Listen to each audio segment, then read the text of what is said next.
నమస్తే, welcome to Amaravati. ముందుగా headlines చూద్దాం. శరవేగంగా సాగుతున్న తాత్కాలిక సచివాలయం పనులు, రాత్రింబవళ్లు శ్రమిస్తున్న అధికారులు.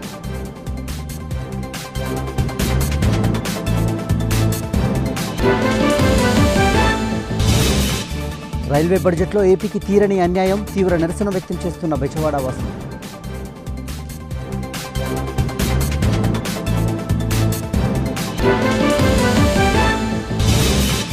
వైసీపీ ఎమ్మెల్యేలని బ్లాక్మెయిల్ చేస్తున్నారన్న బొత్స, ఆ సంస్కృతి వైఎస్ జగన్దేనన్న మంత్రి పత్తిపాటి.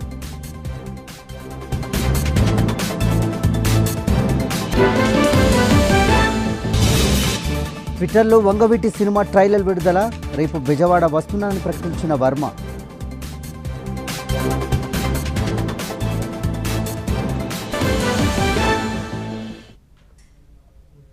డీటెయిల్ చూస్తే, రాజధాని అమరావతి పరిధిలోని వెలగపూడి ప్రాంతంలో నిర్మిస్తున్న తాత్కాలిక సచివాలయ పనులు ఊపందుకున్నాయి. ఈ నెల 17న ముఖ్యమంత్రి చంద్రబాబు తాత్కాలిక సచివాలయానికి శంకుస్థాపన చేసిన సంగతి తెలిసిందే. ఆ వెనువెంటనే ఎల్ఎన్టీ, షాపోజీ పల్లొంజీ కంపెనీలు నిర్మాణ పనులు ప్రారంభించాయి. రాత్రింబవలు పనులు కొనసాగిస్తున్నారు. పనులు ఇలాగే సాగితే అనుకున్న సమయానికి తాత్కాలిక సచివాలయం నిర్మాణం పూర్తవుతుందని ప్రభుత్వం భావిస్తోంది.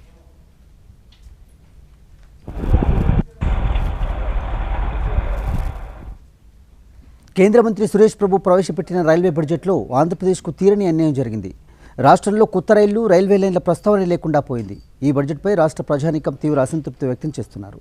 ఈసారినైనా తమకు న్యాయం జరుగుతుందని ఆశించిన ఏపీ ప్రజలకు మళ్లీ నిరాశ మిగిలింది.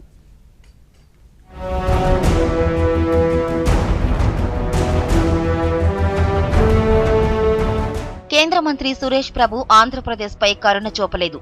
కొత్తగా ఏర్పడిన రాష్ట్రానికి ఎలాంటి కొత్త రైలు ప్రకటించకపోగా రాష్ట్ర విభజన చట్టంలో హామీ ఇచ్చిన విశాఖ రైల్వే జోన్ కు మోక్షం కల్పించలేదు. ఆంధ్రప్రదేశ్ కొత్త రాజధాని అమరావతిని అనుసంధానం చేసేలా కొత్త లైన్లను ఏర్పాటు చేయకపోవడం రాష్ట్ర ప్రజలను తీవ్ర నిరాశకు గురిచేసింది.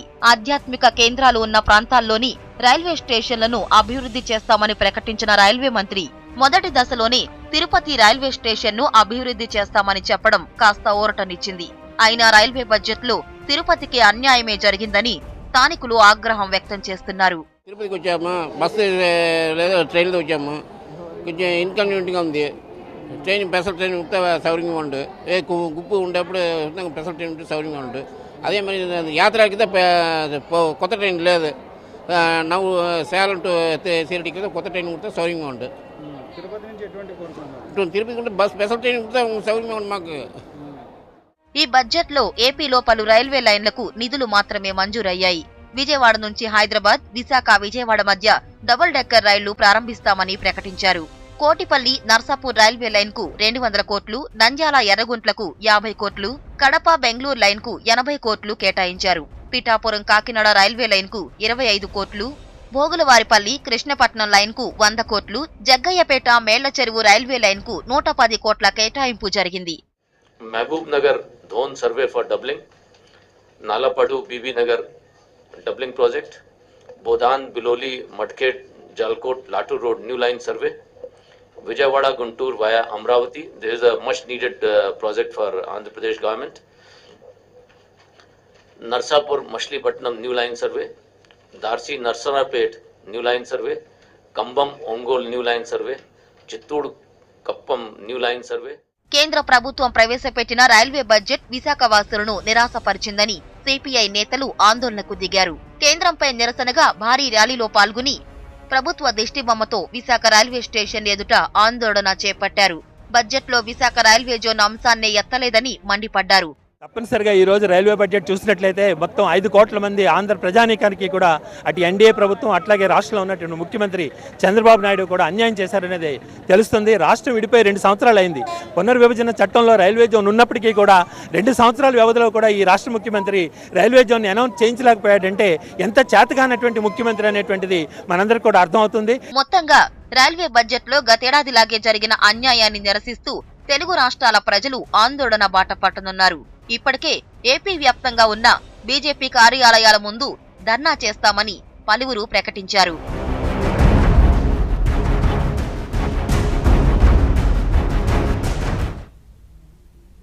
రైల్వే బడ్జెట్పై ఏపీలో నిరసనలు వ్యక్తమవుతున్నాయి. కొత్త రైళ్లపై ఎన్ని ఆశలు పెట్టుకున్న రాజధానికి సైతం మొండి చేయి చూపారని మండిపడుతున్నారు. రైల్వే బడ్జెట్పై బెజవాడ వసూల స్పందనను మా ప్రతినిధి తిరుపతిరావు అందిస్తారు. రైల్వే బడ్జెట్ స్పందన ఉందనేటువంటి అడిగి తెలుసుకునే ప్రయత్నం చేద్దాం. ఈరోజు రైల్వే బడ్జెట్ ప్రవేశపెట్టారు. ఈ రైల్వే బడ్జెట్ మీ స్టూడెంట్ యూనియన్స్ నుంచి మీరు ఎలా స్పందిస్తున్నారు? మన ఆంధ్రప్రదేశ్కి సరైనటువంటిదా లేకుంటే మొండి చేయ వచ్చిందనుకోవచ్చా? ఏమైనా మీ డిమాండ్స్ ఏమైనా మీ విద్యార్థుల నుంచి ఉన్నాయంట? రాష్ట్ర విభజన అనంతరము ఆంధ్రప్రదేశ్కి రావాల్సినటువంటి బడ్జెట్ రాలేదు. ఎందుకంటే ఆంధ్రప్రదేశ్ అభివృద్ధి కావాల్సినటువంటి రాష్ట్రం, కొత్త రాష్ట్రము. ఈ రాష్ట్రానికి రవాణా పరంగా కానీ రాష్ట్రం అభివృద్ధి కావాలంటే రవాణా అనేటువంటి చాలా ముఖ్యమైనటువంటి అంశము. కాబట్టి దీనికి రైల్వే డిపార్ట్మెంట్ అనేది చాలా ముఖ్యమైనటువంటి అంశము. ఈ రైల్వే బడ్జెట్ ప్రవేశపెట్టడంలో ఆంధ్రప్రదేశ్కి తీవ్ర అన్యాయం చేశారు. దీనివలన ఆంధ్రప్రదేశ్లో జరిగేటువంటి అభివృద్ధి కుంటుపడుతుంది అనేటువంటి విషయాన్ని మేము అంగీకరిస్తున్నాం. ఉండేటువంటి రోజుకి 500 ట్రైన్స్ రాకపోకలు జరుగుతుంటాయి. దీనిపైన మీరు ఎలా లోకల్ స్థానికులుగా మీరు ఏమనుకుంటున్నారు? విజయవాడకి వచ్చి అసలు చాలా తక్కువ మామూలుగా వెళ్తున్నాయి, కానీ అంత స్పెషల్ జోన్ అయితే ఇవ్వట్లేదు ప్రస్తుతానికి. అయితే ఇక్కడ చాలా మంది స్టూడెంట్స్ ఉన్నారు, ఎంతోమంది ఇబ్బంది పడుతున్నారు రోజు వచ్చి. అసలు మనకు ఒక స్పెషల్ జోన్ ఏర్పాటు చేయాలని ఇంత అమరావతి వచ్చిన కారణంగా ఇంతవరకు అసలు ఒక స్పెషల్ జోన్ కూడా ఏర్పాటు చేయట్లేదు. దానివల్ల కొంచెం మాకు కూడా ఏర్పాటు చేస్తే కొంచెం హ్యాపీగా ఫీల్ అవుతామని అనుకుంటున్నాము. విజయవాడకి అంటే ఆంధ్రప్రదేశ్కి మళ్ళీ మొండి చేయి చూపించింది సురేష్ ప్రభు పెట్టినటువంటి ఈ బడ్జెట్ పైన మన ఆంధ్రప్రదేశ్ వాసులు, అమరావతి వాసులు మీరు ఏమనుకుంటున్నారు? మీకు సాటిస్ఫై అయింది అనుకోవచ్చా ఈ బడ్జెట్? లేకుంటే ఇంకేమైనా మీరు కొత్త డిమాండ్స్ ఏమైనా ఉన్నాయా? ప్రస్తుతం పాలకవర్గము, తెలుగుదేశం పార్టీ మిత్రవర్గం, బీజేపీ సెంట్రల్లో ఉంది కనుక పోరాటం చేసి ఇంకేమైనా అదనపు నిధులతో కూడుకున్న రైల్వే జోన్స్ కానీ ఏమైనా తెచ్చేటువంటి అవకాశాలు ఏమున్నాయో అనుకోవచ్చునా? ఇది ఖచ్చితంగా పూర్తిగా అసంతృప్తితో ఉన్న బడ్జెట్ ఇది. తెలుగు రాష్ట్ర ప్రజల్ని మరోసారి బీజేపీ, నరేంద్ర మోడీ నగ్నంగా మోసం చేశారు. నిజంగా తెలుగు రాష్ట్రాల ఎంపీలకి చిత్తశుద్ధి ఉంటే, నిజంగా ప్రజల మీద ప్రేమ ఉంటే, మన రాష్ట్రానికి అన్యాయం జరిగిందని భావిస్తే ఖచ్చితంగా ఇర్రెస్పెక్టివ్ ఆఫ్ పాలిటిక్స్, అది తెలుగుదేశమా, వైఎస్ఆర్సీపీని అధికార పక్షమా ప్రతిపక్షం అనేటువంటి తేడా లేకుండా తమ పదవులకు రాజీనామా చేసి కేంద్ర ప్రభుత్వం మీద పోరాటం చేసేటువంటి సమయం ఇది. కనీసం బీహార్ లల్లూ ప్రసాద్ యాదవ్ని లేదా పశ్చిమ బెంగాల్ మమతా బెనర్జీని చూసైనా సిగ్గు తెచ్చుకోవాలి మన ఎంపీలు కానీ మన మంత్రులు కానీ. కాబట్టి ఇది పూర్తిగా విభజన చట్టాల హామీలోనేటువంటి ప్రతి అంశంలో కూడా ఈ విశాఖ రైల్వే జోన్ ప్రకటించారు, ఖచ్చితంగా ఇస్తామని చెప్పారు. కేంద్ర రైల్వే బడ్జెట్ సురేష్ ప్రభు ప్రవేశపెట్టారు కదా, దీనిపైన మన ఆంధ్రప్రదేశ్ వాసులు మళ్ళీ మొండి చేయ వచ్చింది. కొత్త ప్రాజెక్టులు కానీ, కొత్త రైల్వే వంతెనలు కానీ, కొత్త ట్రైన్స్ కానీ ఎటువంటివి కూడా రాలేదు కనుక దీని మీద మీకు ఎలా సాటిస్ఫై అవుతున్నారా మన నగరవాసులు, ఆంధ్రప్రదేశ్ అమరావతి వాసులు? రాష్ట్ర విభజన జరిగినటువంటి నేపథ్యంలో సుమారు 16,000 కోట్ల లోటు బడ్జెట్తో, అలాగే రాజధాని కూడా లేనటువంటి దుస్థితిలో స్టేట్ బైఫరిగేషన్ జరిగింది. ఆ నేపథ్యంలో కేంద్ర ప్రభుత్వం పైన ఆంధ్ర రాష్ట్ర ప్రజలు చాలా ఆశలు పెట్టుకున్నారు. ఆ నేపథ్యంలో రాష్ట్ర రాజధాని కేంద్రమైనటువంటి అమరావతికి లింకప్ కొత్త ప్రాజెక్టులు కానీ, విశాఖపట్నానికి ప్రత్యేక రైల్వే జోన్ కానీ, అలాగే రాష్ట్ర ప్రభుత్వం ప్రతిపాదించినటువంటి ప్రాజెక్టుల నిర్మాణం కానీ, ఇవన్నీ కూడా ఈ కేంద్ర బడ్జెట్లో ప్రవేశపెట్టడం ద్వారా కొంతైనా న్యాయం జరుగుతుంది అని చెప్పేసి ఆశించినటువంటి ఆంధ్రప్రదేశ్ రాష్ట్ర ప్రజల నమ్మకాలపైన నీళ్లు చల్లే విధంగా, తీవ్రమైనటువంటి నిరాశ కలిగించే విధంగా కేంద్ర ప్రభుత్వం రైల్వే బడ్జెట్ను ప్రవేశపెట్టడము జరిగింది. కేంద్రం నుంచి ఒత్తిడి తీసుకురావాలి, అలాగే ఎంపీలంతా కూర్చొని కేంద్రం పైన ఒత్తిడి తెస్తే కానీ మన ఆంధ్రప్రదేశ్లో ఉండేటువంటి లోటుని పూడ్చలేమనేటువంటిది స్పష్టంగా చెప్తూ ఆగ్రహ జ్వాలలు వెల్లుబుగుతున్నాయి విజయవాడ నుంచి. సీఎం చంద్రబాబుపై వైసీపీ నేత బొత్స సత్యనారాయణ మండిపడ్డారు. వైసీపీ ఎమ్మెల్యేలను చంద్రబాబు సంత బేరాలాడుతూ బ్లాక్మెయిల్ రాజకీయాలు చేస్తూ టీడీపీ వైపు తిప్పుకుంటున్నారని ఆరోపించారు. తను విలువలకు కట్టుబడతానని చెప్పుకుంటున్న చంద్రబాబు వైసీపీ ఎమ్మెల్యేలను రాజీనామా చేయకుండా ఎలా పార్టీలో చేర్చుకుంటున్నారని ఆయన గుంటూరులో ప్రశ్నించారు. సాక్షాత్తు ఒక సీఎం పార్టీ కండువా కప్పి ఎమ్మెల్యేలను చేర్చుకోవడం తాను ఎన్నడూ చూడలేదని బొత్స వ్యాఖ్యానించారు. కేంద్రంలో, రాష్ట్రంలో టీడీపీ, బీజేపీ సంకీర్ణ ప్రభుత్వాలైన రాష్ట్రానికి రావాల్సిన ప్రత్యేక హోదా, ప్యాకేజీ, రైల్వే జోన్ తీసుకురావడంలో నాయకులు విఫలమయ్యారని విమర్శించారు.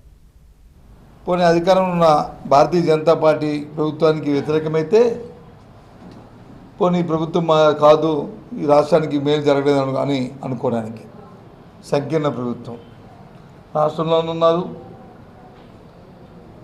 భారతీయ జనతా పార్టీకి సంబంధించిన మంత్రులు కేంద్రంలో కూడా ఉన్నారు. కానీ ప్రయోజనం లేదు, శూన్యం. సమాధానం చెప్తారు. ఇవాళ రాష్ట్రానికి జరిగిన అన్యాయానికి నీ పార్లమెంట్ సభ్యులు, ముఖ్యమంత్రిగా మీ బాధ్యత ఏమిటని అడుగుతున్నాం. పైపెచ్చు ఆ టీవీల్లో ఆ ప్రసంగం చూస్తుంటుంటే తెలుగుదేశం పార్టీ పార్లమెంట్ సభ్యులు పార్లమెంట్లో వాళ్ళు పెడుతున్న కేరింతలు, వారు బడ్జెట్ చదువుతుంటే వారు కొడుతున్న చప్పట్లకి ఆనందించాలో బాధపడాలో అర్థం అవ్వలేని పరిస్థితి. ఏ ఒక్కరు కూడా ఈరోజు ఇప్పటికి ఇది తప్పు, మా రాష్ట్రానికి ఏం జరిగింది లేదు అడిగే పరిస్థితి కూడా లేని పరిస్థితి ఉంది. రైల్వే జోన్తో పాటు rapid railway connectivity Telangana Andhra Pradesh ముఖ్య పట్టణాలకి విజయవాడ నుంచి దాని గురించి ఏ విధమైన చర్యలు మీరు తీసుకుంటున్నారు ఇది చెప్పవలసిందిగా ఇవాళ వైఎస్ఆర్. కోట్లు వెచ్చించి ఎమ్మెల్యేలను కొనుగోలు చేయాల్సిన అవసరం టీడీపీకి లేదని, ఆ సంస్కృతి జగన్ పార్టీకే ఉందని మండిపడ్డారు మంత్రి పుల్లారావు. జగన్ తన వ్యవహార శైలిని మార్చుకోకపోతే చివరకు వైసీపీలో ఆయన ఒక్కరే మిగులుతారని ఎద్దేవా చేశారు. టీడీపీలోకి వచ్చిన ఎమ్మెల్యేలందరూ చంద్రబాబు చేసే అభివృద్ధిని చూసి వచ్చేవారని మంత్రి పత్తిపాటి తెలిపారు. జగన్మోహన్ రెడ్డి 20 కోట్లు ఇచ్చి 30 కోట్లు ఇచ్చి కొంటున్నారు. ఇది జగన్మోహన్ రెడ్డి సంస్కృతి. 20 కోట్లు ఇచ్చి కొనాలన్నా 30 కోట్లు ఇచ్చి కొనాలన్నా వాళ్ళ నాయన దగ్గర నుంచి వాళ్ళ కుమారుడు జగన్మోహన్ రెడ్డి వరకు వచ్చినటువంటి ఆనవాయితీ. తెలుగుదేశం ప్రభుత్వానికి కంఫర్టబుల్ మెజారిటీ ఉంది. మేము 20 కోట్లు ఇచ్చో 30 కోట్లు ఇచ్చో శాసనసభ్యులను ఆ పార్టీ వాళ్ళను మేము ఊరిని కొనాల్సినటువంటి దుస్థితి మాకు లేదు. వాళ్ళు అభివృద్ధి సంక్షేమం కోసం వస్తున్నారు. ఈరోజు జగన్మోహన్ రెడ్డి కళ్ళగంటా ఉన్నాడు, తెలుగుదేశం వాళ్ళందరూ వస్తారని. అసలు నీ దగ్గర ఉన్న వాళ్ళనే నువ్వు నిలుపుకోలేక నీ మీద అసహనంతో కావచ్చు, నీ మీద అపనమ్మకం కావచ్చు, నీ అహంకారం కావచ్చు, నీ ప్రవర్తన కావచ్చు, నీ దగ్గర ఉన్న శాసనసభ్యుల్ని నువ్వు నిలుపుకోలేనటువంటి దుస్థితిలో ఉన్న జగన్మోహన్ రెడ్డి తెలుగుదేశం పార్టీ శాసనసభ్యులంతా వస్తారు అని చెప్తున్నాడు. ఎవరన్నా నమ్ముతారా ఇది? నీ దగ్గర వాళ్ళకే నువ్వు తప్ప ఎవరు మీదేటట్లేరు. ఇదే ప్రవర్తన కొనసాగితే, నేను మొన్న చెప్పాను, ఈరోజు కూడా చెప్తున్నా, నీ ప్రవర్తన మార్చుకుంటే కొద్దిమంది అన్నా మిగులుతారేమో. నీ ప్రవర్తన కనుక ఇదే విధంగా ఉంటే ఒక్కడే మిగులుతాడు చివరికి. ఇది ప్రజల మాట, నా మాట కూడా కాదు. జగన్మోహన్ రెడ్డి అహంకారి కాబట్టి అందరూ బయటికి వెళ్ళేటువంటి ఆలోచనలు చేస్తున్నారు. అపోజిషన్లో ఉన్నప్పుడు ఏ విధంగా ఉండాలి అనేటువంటిది కూడా తెలియనటువంటి జగన్మోహన్ రెడ్డి.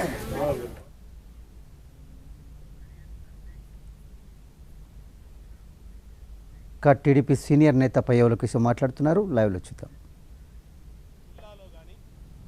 సొంత కుటుంబ సభ్యులు అనుకుని భావించిన వాళ్ళు కానీ ఇతని వైఖరి భరించలేక ఇవాళ బయటకు వస్తున్న విధానం చూసి నిరాశ నిస్పృహలతో కుంగిపోతున్నటి పరిస్థితుల్లో ఇవాళ ఆయన మాట్లాడే మాటలు అర్థమవుతూ ఉన్నాయి.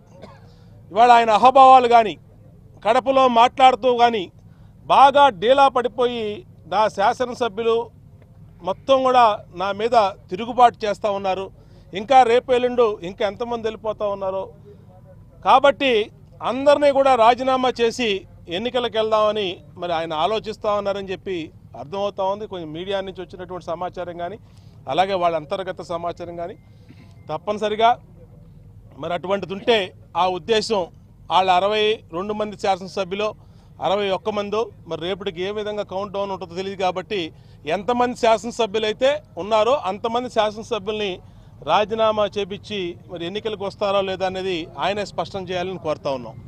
అలాగే రెఫరెండం అని చెప్పి అంటా ఉన్నారు.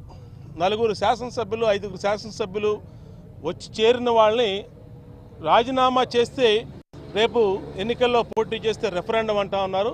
మేము జగన్మోహన్ రెడ్డి గారికి ఒకటే చెప్తా ఉన్నాం, నీకెంతసేపు అధికార వ్యామోహంతో అధికార ధ్యాస పట్టుకుంది, ఎంత త్వరగా అధికారంలోకి వచ్చేద్దామా, ఎంత త్వరగా పీఠం ఎక్కేద్దామా, దానికి ఎన్ని కుట్రలు చేద్దామా, ఎన్ని కుతంత్రాలు చేద్దామనే ఆలోచనలో జగన్మోహన్ రెడ్డి గారు ఉన్నాడు.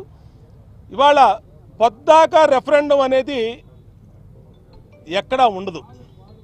ప్రజలు ఈ నూతన రాష్ట్రంలో ఎన్నికలు జరిగినాయి, సంవత్సరంన్నర అవుతా ఉంది ఎన్నికలు జరిగి. సంవత్సరంన్నర కిందట రెఫరెండం ఏంటో చెప్పారు, ప్రజలేంటో ప్రజలు మ్యాండేట్ ఇచ్చారు ఈ ప్రభుత్వ పార్టీకి. 5 సంవత్సరాలు పరిపాలించమని మ్యాండేట్ ఇచ్చారు. రోజు మీరు అన్నట్టు మీ మీద అపనమ్మకంతో రోజు 10 మంది వెళ్ళిపోతూ ఉంటే 10 మంది వెళ్ళిపోయినప్పుడల్లా మీకు రెఫరెండం అనేది వర్తించదని కూడా జగన్మోహన్ రెడ్డి గారిని గమనించమని కోరుతా ఉన్నాం. మొన్న మీరు ఢిల్లీ వెళ్ళారు. ఢిల్లీ వెళ్ళిన ప్రధానమైన ఎజెండా ఏంటి? వెళ్ళిన మొట్టమొదటి రోజే మీరు ఒక్కళ్ళే బయటికి వెళ్ళి ఎవరిని కలిశారు, ఎవరితో ఏం మాట్లాడారు మాకు తెలియదు అనుకుంటా ఉన్నారా? అన్ని సమాచారాలు కూడా మా దగ్గర ఉన్నాయి. మీరు ప్రజలకు చెప్పాలి సమాధానం ఈ విషయాల్లో. ఇవాళ ఎంతసేపు కోట్లు కోట్లు అదే ధ్యాస పట్టుకుంది మీకు. ఎంతసేపు కోట్లు పెట్టి కొన్నారన్నారు. ఇవాళ అభివృద్ధిని చూసి ఇవాళ మీ ప్రాంతాల వారీగా చిచ్చు, కులాల వారీగా చిచ్చు, అలాగే అమరావతిలో చిచ్చు పెడతాం చూసి ఇవాళ విసిగి వేసారిపోయి మీ శాసనసభ్యులు ఇటువైపు వస్తున్నారు తప్పితే కోట్లు కోట్లు పద్ధతి ఆ సంస్కృతి తెలుగుదేశం పార్టీకి లేదనే విషయాన్ని స్పష్టంగా చెప్తా ఉన్నాం. ఆ సంస్కృతి వైఎస్ రాజశేఖర రెడ్డి గారిది, కాంగ్రెస్ పార్టీది, ప్రధానంగా దాని తర్వాత వైఎస్ జగన్మోహన్ రెడ్డి గారి తప్పితే తెలుగుదేశం పార్టీకి ఆ సంస్కృతి లేదు అని దాన్ని తీవ్రంగా ఖండిస్తూ ఉన్నాం. ఆ సంస్కృతి మీది. ఎన్నికల ముందు 2004 అధికారంలో రాకముందు మీరు ఇచ్చినటువంటి ఎన్నికల అఫిడవిట్లో కానీ మీ ఆస్తుల ఇన్కమ్ ట్యాక్స్ రిజల్ట్లో కానీ 10 లక్షల రూపాయల ఆస్తులు చూపించినటువంటి మీరు ఇవాళ అసెంబ్లీకి ఎన్నికల అఫిడవిట్లో 280 కోట్లు 300 కోట్లు మీరు చూపించినటువంటి బేసిక్ వాల్యూతో షేర్లు చూపించినటువంటి మరి ఇన్ని వేల కోట్లు ఏ విధంగా సంపాదించారో మీరు చెప్పాలా? మీ దగ్గర అన్ని వేల కోట్లు ఈడీ కోర్టు ఏ విధంగా సీజ్ చేసిందో, సిబిఐ కోర్టు ఏ విధంగా అటాచ్ చేసిందో ఆస్తుల్ని, సూట్ కేస్ కంపెనీలు ఎక్కడొచ్చినాయో మీరు చెప్పాలి తప్పితే కోర్టులు సంస్కృతి తెలుగుదేశం పార్టీకి లేదని జగన్మోహన్ రెడ్డి గారికి స్పష్టం చేస్తా ఉన్నాం. తప్పనిసరిగా అభివృద్ధిలో భాగస్వాములు కావాలనుకునే వాళ్ళు ఇలాంటి కుళ్ళు కుతంత్రాలు కుట్రలు అవసరం లేదనుకునే వాళ్ళు తెలుగుదేశం పార్టీ వైపు వస్తారు. రాబోయే రోజులు ఇంకా చూస్తారు. ఇవాళ పూర్తిగా ఆయన నిరాశ నిస్పృహలతో నైరస్యంతో ఆయన మాట్లాడుతూ ఉన్నాడు. దాంట్లో ఏం మాట్లాడే పరిస్థితి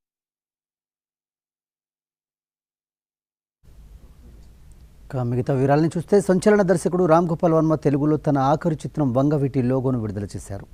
విజయవాడ రాజకీయాలు, వంగవీటి రంగ హత్య, రాజకీయ జీవితం నేపథ్యంతో సినిమా తీస్తానని ప్రకటించిన రామ్ గోపాల్ వర్మ ఇప్పటికే వంగవీటి పాత్రధారి ఫోటోలు విడుదల చేసిన విషయం తెలిసిందే. తాజాగా వంగవీటి టైటిల్ లోగోను గురువారం తన ట్విట్టర్ అకౌంట్ ద్వారా విడుదల చేశారు. ఎర్ర జెండా, కత్తి, సైకిల్ చైన్తో ఉన్న వంగవీటి సినిమా లోగో ఆ చిత్రం ఎలా ఉండబోతుందో చెబుతోంది.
వంగవీటి కంటే అద్భుతమైన కథ తనకు దొరకదని, శివతో ప్రారంభమైన తన ప్రస్థానం వంగవీటితో ఆగిపోతుందని వర్మ ఇదివరకే ప్రకటించారు.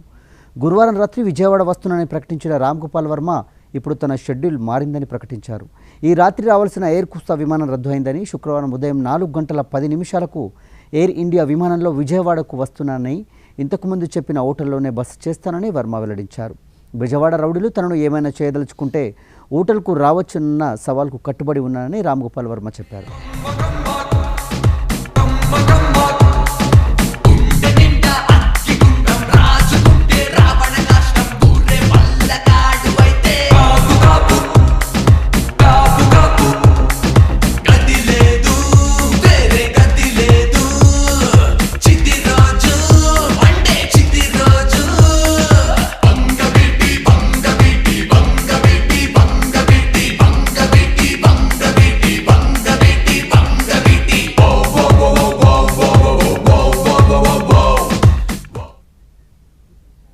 ప్రకాశం జిల్లాలో పొగాకు కొనుగోలు ప్రక్రియ ప్రారంభమైంది. గతేడాది అంతంత మాత్రం ధరలతో పొగాకు రైతులు నష్టాలను మూటగట్టుకున్నారు. ఈ ఏడాది సాగుబడిపై పెను ప్రభావం చూపడంతో దిగుబడి గణనీయంగా తగ్గింది. అయితే వాతావరణం అనుకూలించక దిగుబడి తగ్గినా మేలు రకం కొంత ఆశాజనకంగా ఉంది. ఈ నేపథ్యంలో గిట్టు ధరపైనే ఆశలు పెట్టుకున్నారు. సరాసరి ధర ₹150 ఉంటుందని ఆశాభావం వ్యక్తం చేస్తున్నారు. ఈ ఏడాది పొగాకు తొలి అమ్మకాలు ప్రకాశం జిల్లాలో అట్టహాసంగా ప్రారంభమయ్యాయి. జిల్లాలోని కందుకూరు, పొదిలి, కనిగిరి వేలం కేంద్రాల్లో పొగాకు కొనుగోళ్లను అధికారులు ప్రారంభించారు. గతేడాది పరిస్థితులను దృష్టిలో పెట్టుకుని ఈ ఏడాది పొగాకు కేంద్రాల వద్ద దళారీ వ్యవస్థకు అడ్డుపడేలా అధికారులు చర్యలు తీసుకున్నారు. వాతావరణం అనుకూలించక దిగుబడి తగ్గినప్పటికీ మేలు రకం పొగాకు సాగు రైతులకు కొంత ఆశాజనకంగా ఉంది. మన జిల్లాలో ఎస్బీఎస్, ఎస్ఎల్ఎస్ అని 2 డివిజన్లు చేస్తున్నారు. ఎస్ఎల్ఎస్లో ఈరోజు స్టార్ట్ అయింది. మార్చి 11వ తారీఖు ఎస్బీఎస్ స్టార్ట్ అవుతా ఉంది. చేసినటువంటి అరాకొర సహాయం ఇవన్నీ లోతుగా చర్చించి లాస్ట్ ఇయర్ ఏదైతే టాప్ రేట్ ₹156 ఇచ్చారో దానికి ప్రొడక్షన్ కాస్ట్ పెరిగింది కాబట్టి ఇంకొక ₹4 అదనంగా కలిపి ప్రారంభ ధర ఉండాలని చెప్పి మనం డిమాండ్ చేయడం జరిగింది. ఈ ఏడాది పొగాకు రైతులు బ్యారెన్కు సుమారు ₹4 లక్షల వరకు పెట్టుబడి పెట్టారు. గతేడాది కంటే ఈసారి ఖర్చులు భారీగా పెరిగాయి. అటు పొదిలి కేంద్ర పరిధిలో 11 మిలియన్ కిలోల పొగాకు ఉత్పత్తి లక్ష్యంగా ఈసారి దిగుబడి తగ్గడంతో 5.5 మిలియన్ కిలోలు మాత్రమే వచ్చే అవకాశం ఉందని బోర్డు అధికారులు అంచనా వేస్తున్నారు. 25,500 హెక్టార్లు ప్లాంటేషన్ చేశారు. 25,500 హెక్టార్లు మేము ఆథరైజ్ చేసింది 25,800 హెక్టార్లు. అదేవిధంగా అదే పోయిన సంవత్సరం కంపేర్ చేసుకుంటే లాస్ట్ 42,000 హెక్టార్లు ప్లాంటేషన్ చేశారు. 42,000 హెక్టార్ల నుంచి 25,000 హెక్టార్లు ఈ సంవత్సరం ప్లాంటేషన్ 39.5 మిలియన్లు ఆథరైజ్ చేసింది. 39.5 మిలియన్లు 34.2 మిలియన్లు మనకి పండించే ఎస్టిమేషన్. ఈ రోజున ఈ 7 ప్లాట్ఫారాలు ఆఫీస్ స్టార్ట్ చేసాము. పొదిలో 2 ప్లాట్ఫారాలు ఆఫీస్ పూర్తయింది. కందుకూరు 2వ వేలం కేంద్రం పరిధిలో 4 మండలాల పరిధిలో 4,000 హెక్టార్లలో పొగాకు పంట సాగు చేశారు. వేలం కేంద్రం పరిధిలో 6.5 మిలియన్ కిలోల పంట దిగుబడి వచ్చే అవకాశాలున్నట్లు పొగాకు బోర్డు అధికారులు అంచనా వేస్తున్నారు. పొగాకు ఉత్పత్తి తగ్గినందున ఆ మేర గిట్టుబాటు ధర పెంచాలని రైతులు, నాయకులు డిమాండ్ చేస్తున్నారు. దాంట్లో ఆయన అడగటం జరిగింది. ఆయన దృష్టికి పోయింది. ఇవాళ ఆక్షన్లు అన్ని స్టార్ట్ అవుతుంది ఈ ఏరియాలోని. దాని గురించి ఆయన ఆరా తీసి మీరందరూ కూడా కలిసి రైతు నాయకులు కానీ అందరూ కూడా కలిసిపోయి రైతులకు తోడ్పడాలా, ప్రభుత్వం మీ వెనకాతలు ఉందనే ధైర్యం వాళ్ళకి కలుగజేయండి. అవసరమంటే మేము ఎంత దూరమైనా పోయి రైతులు ఆదుకుంటామని ఆయన చెప్పడం జరిగింది. మేము చెప్పాము, సార్ ఇంకా ఇవాళ మొదలవ్వలేదు సార్, మేమైతే 160 అడుగుతున్నాము, మరి వాళ్ళు ఇవాళ పోతే కానీ ఐడియా లేదు. తగిన చర్యలు తీసుకోకపోతే గతేడాది మాదిరిగానే నష్టాలను పొందాల్సిన పరిస్థితి ఏర్పడుతుందని రైతులు ఆవేదన వ్యక్తం చేస్తున్నారు. పొగాకు కొనుగోలు కేంద్రాల వద్ద సరైన గిట్టుబాటు ధర కల్పించే బాధ్యతను బోర్డు అధికారులే తీసుకోవాలని వారు కోరుతున్నారు. ఆక్షన్ ప్రారంభోత్సవంలోనే వ్యాపారస్తులు ఎక్కువ మంది వచ్చినటువంటి పరిస్థితి లేదు. గత సంవత్సరం కూడా రైతుకి సరైన ధర రాకపోవడానికి వ్యాపారంలో సిండికేట్గా మారి ఎక్కువ మంది ఆక్షన్లో పాల్గొనకుండా అతి తక్కువ మంది పాల్గొనడం ద్వారా ఐటీసీ కంపెనీ ఏదైతుందో మోనోపల్గా తయారయ్యి మిగతా వాళ్ళని పోటీకి రానికుండా చేసి అతి తక్కువ ధరలకు కొనుగోలు చేయడం ద్వారా రైతాంగాన్ని ఐటీసీ కంపెనీ తీవ్రంగా దెబ్బతీసిందనేది మా అభిప్రాయం. 3 రోజుల క్రితం వ్యవసాయ శాఖ మంత్రి గారిని మేము కలిసి ఈ సంవత్సరం ఆక్షన్ 25వ తేదీ ప్రారంభం కాబోతా ఉంది, అన్ని కంపెనీలు కూడా ఆక్షన్లో పాల్గొంటామని చెప్పి మీకు లెటర్లు ఇచ్చినా వాస్తవ పరిస్థితులకు వచ్చేటప్పటికి అనేక కంపెనీలు ఆక్షన్లో పాల్గొనకుండా నామకే వాస్తవిగా తయారవుతా ఉన్నాయి. అందువల్ల వాళ్ళందరితో మీరు ఒక సమావేశం నిర్ణయించి అన్ని ఏదైతే రిజిస్టర్డ్ కంపెనీలు ఏదైతే ఉన్నాయో అవన్నీ కూడా ఆక్షన్లో పాల్గొనేటట్టు చేయాలా. మొత్తం మీద ఈ ఏడాది వాతావరణం అనుకూలించక దిగుబడి తగ్గడంతో గిట్టుబాటు ధరపైనే రైతులు భారీ ఆశలు పెట్టుకున్నారు. గుంటూరు జిల్లా నరసరావుపేట వాసవి సేవా సమితి ఆధ్వర్యంలో నిర్మించిన 102 ఇళ్లను స్పీకర్ కోడెల శివప్రసాద్ ప్రారంభించారు. అనంతరం వాటిని లబ్ధిదారులకు పంపిణీ చేశారు. జిల్లాలో వాసవి సేవా సమితి చేస్తున్న కార్యక్రమాలను స్పీకర్ కోడెల అభినందించారు. ఆర్యవైశ్యుల అభివృద్ధికి తన వంతు కృషి చేస్తారని ఆయన తెలిపారు. లబ్ధిదారు 2 లక్షలు, వాసవి సేవా సమితి 4 లక్షలు, మొత్తం 6 లక్షల రూపాయల వ్యయంతో ఒక్కో ఇంటిని నిర్మించడం గమనార్హం.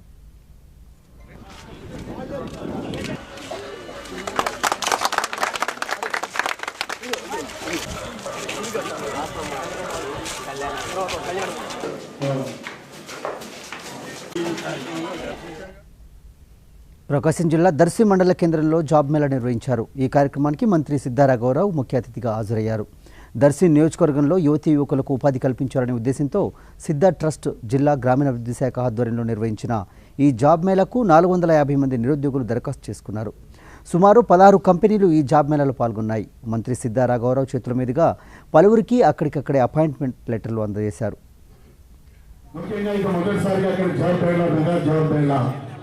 అనేక కంపెనీలు వచ్చినాయి. ఈరోజు ఇక్కడ 16 కంపెనీలు వచ్చినాయి. ఆ కంపెనీలు కూడా మనస్ఫూర్తిగా అభినందిస్తున్నాను. ఎందుకంటే మీరు కూడా వాళ్ళ టాలెంట్ని బట్టి మీరు కూడా సెలెక్ట్ చేసుకొని వారికి ఉద్యోగాలు ఇవ్వాలని మనస్ఫూర్తిగా ఏవైతే కంపెనీలు ఇక్కడికి వచ్చినాయో కొల్లూరు స్పీకింగ్ కానీ, ఎకానమీ కానీ, గ్యాస్ సెక్యూరిటీ కానీ, వరం మోటార్స్ కానీ, జెల్యూపై లిమిటెడ్ కానీ వీళ్ళందరూ కూడా అభినందిస్తున్నాను. కృష్ణా జిల్లా వాత్సవాయి మండలం లింగాలలో నూతనంగా నిర్మించిన గంగా పార్వతీ సమేత రామలింగేశ్వర స్వామి దేవాలయ ప్రతిష్ఠ మహోత్సవం కన్నుల పండుగ జరిగింది. మంత్రి పత్తిపాటి పుల్లారావు ఈ ఉత్సవాలకు ముఖ్య అతిథిగా హాజరయ్యారు. ఈ సందర్భంగా వేద పండితులు ఆయన్ను ఆశీర్వదించారు. అనంతరం అన్న సంతర్పణ కార్యక్రమం నిర్వహించారు. అంతకుముందు ఎమ్మెల్సీ తొండపు దశరథ్ జనార్దన్ దంపతులు యాగశాల ముందు హోమం నిర్వహించారు. ఈ కార్యక్రమంలో మాజీ మంత్రి నిట్టెం రఘురాం, పెద్ద సంఖ్యలో మహిళలు, చుట్టుపక్కల ప్రాంతాల ప్రజలు పాల్గొన్నారు.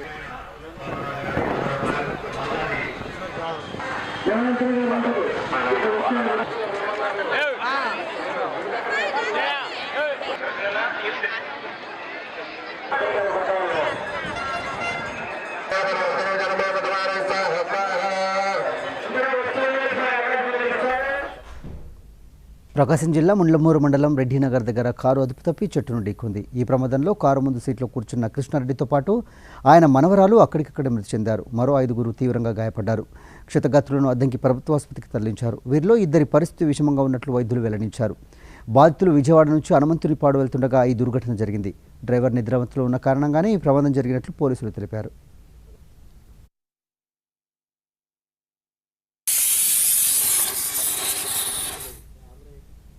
ప్రకాశం జిల్లా మార్కాపురంలోని కొండారెడ్డి కాలనీలో ఒకే కుటుంబానికి చెందిన 5గురికి డెంగ్యూ వ్యాధి సోకింది. స్థానికంగా పెయింటర్గా పనిచేస్తున్న ఓ వ్యక్తికి భార్య, 3 పిల్లలున్నారు. గత 6 రోజులుగా వీరంతా తీవ్రస్థాయిలో జ్వరంతో బాధపడుతున్నారు. జ్వరం ఎంతకీ తగ్గకపోవడంతో ఆసుపత్రికి వెళ్లారు. వైద్య పరీక్షలు నిర్వహించిన డాక్టర్లు వారికి డెంగ్యూ సోకినట్లు నిర్ధారించారు. మెరుగైన వైద్యం కోసం వారిని గుంటూరుకు తరలించారు. వీరిలో 2 చిన్నారుల పరిస్థితి విషమంగా ఉన్నట్లు వైద్యులు వెల్లడించారు. మార్నింగ్ 11:30కి ఒక ఫ్యామిలీ అండి, father, wife, both parents, 2 mother, father plus 3 children అండి. వాళ్ళకి 2 అమ్మాయిలు, 1 అబ్బాయి. అందరూ జ్వరంతో వచ్చారు. వాళ్ళని ఇన్వెస్టిగేషన్స్ అన్నీ చేయించాము. అవి అడ్మిషన్ కూడా చేయడం జరిగినది. ఇన్వెస్టిగేషన్స్లో డెంగ్యూ అనే సస్పెక్ట్ చేయడం జరిగింది. వాళ్ళు ప్లేటెట్స్ కూడా బాగా తగ్గిపోయినాయండి. ఫాదర్కి, మదర్కి వచ్చేసి 1,92,000 అట్లా ఉన్నాయండి.